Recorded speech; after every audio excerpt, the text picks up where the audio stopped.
when you have to design 10 minutes of action, it's a huge amount of action. Most action sequences are 1 minute to 2 to 3 minutes long.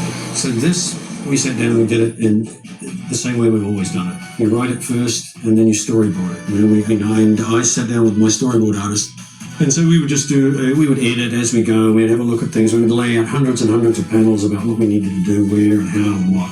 And from that, we went to what is the next stage of all these movies, what's known as the pre-visualization stage.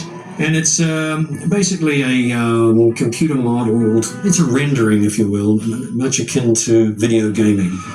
The software out there now is so good that the previs guys can render in a very short space of time some extraordinarily good looking graphics. And once we start rendering the action, it gives us an idea of how the thing's going to cut. So I get my editors, my film editors, to cut the high-res pre-visualization sequence. And we then cut that and we put soundtracks on it and we cut it as if we were cutting the movie.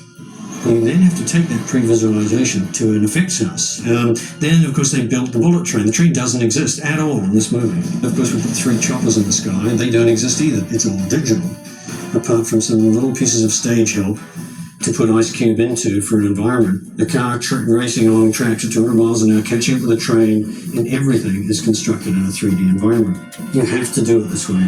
You can't afford to make this stuff up on the day, and you can't afford to not know what your shots are before you start.